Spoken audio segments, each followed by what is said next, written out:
My grandmother says that for the 9 months before I was born, my parents never stopped smiling. And then when I was born, they still didn't stop smiling. My mom smiled as she tied pink bows around my bald head. My dad smiled when he took me to the duck pond. They smiled until the morning of September 11th, 2001. We lived in 22 River Terrace, an apartment building right next to the World Trade Center where my dad once worked. And on 9/11, my parents ran up the Hudson River with me in their arms as the Twin Towers fell behind them. For months, we had nowhere to go. Everything in our apartment had been destroyed by the smoke. Pictures, family heirlooms, mementos that could never be replaced. We bounced between living with relatives in the city to living in small hotel rooms. Finally, after a year, we returned to live near Ground Zero. And I grew up with twin giant craters as an ever-present reminder of what we had survived. This was certainly a traumatic event for my family, but what differentiates it from personal trauma is that all Americans felt fear that day. 9/11 was the type of event where people don't just sympathize with the victims, but are genuinely terrified that they might be next. That's called collective trauma. Collective trauma is a traumatic event that affects society at large, rather than just the people it happened to. As Americans, we have been fortunate that instances of national collective trauma like 9/11 have been so few and far between. But the same cannot be said for other countries. Following 9/11, millions of people in the Middle East fled terrorist attacks of a much greater frequency and magnitude than what we have ever experienced here in the United States.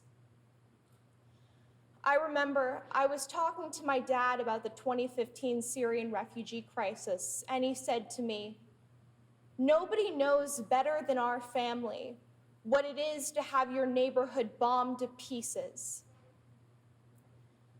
That realization prompted me to work with refugees from around the world for the past 5 years.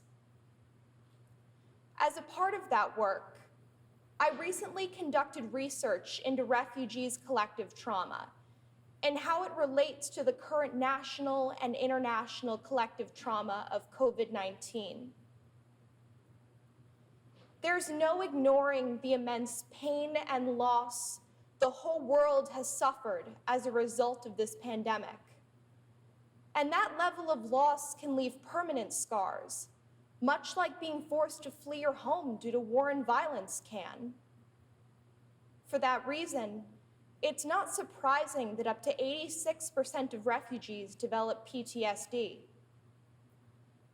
So, when the pandemic started, I read studies about how the lockdowns might result in similar levels of PTSD here in the US. From there, I wanted to see if we could learn from how refugees handle collective trauma. Starting my research, I knew I had to pick a situation that closely paralleled the pandemic. Through my work with Duke's Kenan Institute for Ethics, I had access to hundreds of refugee interviews. These refugees found initial asylum in Jordan's temporary camps while applying for resettlement in Western countries.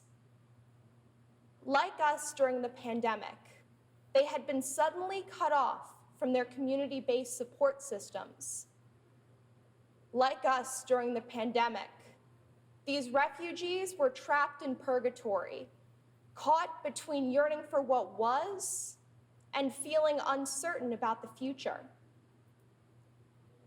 In my analysis of their interviews, I was looking for some correlation between signs of recovery from PTSD and hope.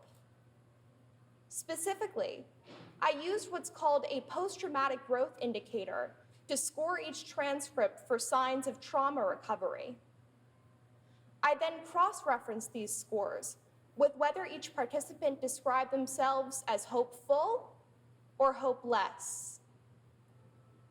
As expected, the refugees who described themselves as hopeless scored low on the index, indicating little or no recovery from trauma. But so did over half the people who described themselves as hopeful. I was frustrated, to say the least. I had thought that the refugees who had hope would have recovered more. It didn't make any sense. Then I came across a theory about hope from psychologist Charles Snyder.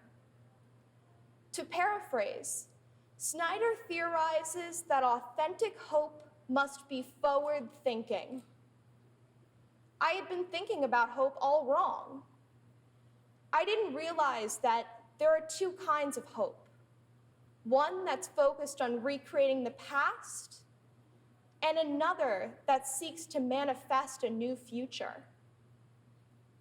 So I further divided my analysis of hopeful participants into two groups: those who had backward-thinking hope for voluntary repatriation, or one day returning back to their home countries, and those who had forward-thinking hope for future resettlement in a new country.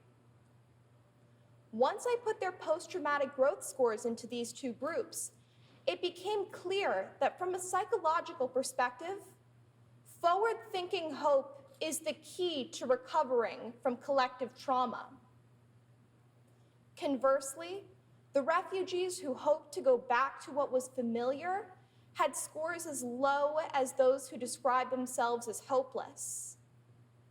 In this way, backward-thinking hope, although it can look like a positive motivator, is actually consistent with despair. While reflecting on my findings, I had a conversation with a UNC graduate named Fani, a Congolese refugee who grew up in a Ugandan camp before resettling to the United States as a teenager. When I asked her if she had been more hopeful for repatriation or resettlement, she said it was firmly the latter. She told me, when you go through a lot of trauma, you lean towards hope. You don't think of going back. You can't go back. Refugees like Fani are our greatest teachers in moments of collective trauma because they understand the necessity of moving forward. After 9/11, most Americans understood the necessity of moving forward. Nobody wanted to go back to being vulnerable to terrorist attacks, even if it meant increased security measures and reduced privacy. So why are we fighting so hard not to accept our current reality in response to COVID-19? There is no panacea for a pandemic, mass civil unrest, economic collapse, all the collective traumas we're currently facing. Everyone's rhetoric is that we can't wait to go back to normal. But why would we want to go back to the exact conditions that created this hellscape? Do we really wish to condemn ourselves to repeat history? I'll end with an observation about the campaign slogans from the 2020 election. One says, "Make America great again," and "Keep America great." It calls for a preservation of our past and present. It engendered backward-thinking hope in half the country. And it's not wrong to want to go back to the status quo, to what you knew, to what is comfortable, but we simply can't. We have to recognize that everything is broken right now, And yes, that is uncomfortable, but that is a recognition we need to make. We can find that implicit recognition in the slogan, "Build Back Better." It acknowledges that our past and present are very much broken, and that is painful. It acknowledges that we have suffered collective trauma. But if we mobilize and rely on the hope of creating a better future instead of nostalgia for the past, we can start to heal our trauma and build that future. Thank you.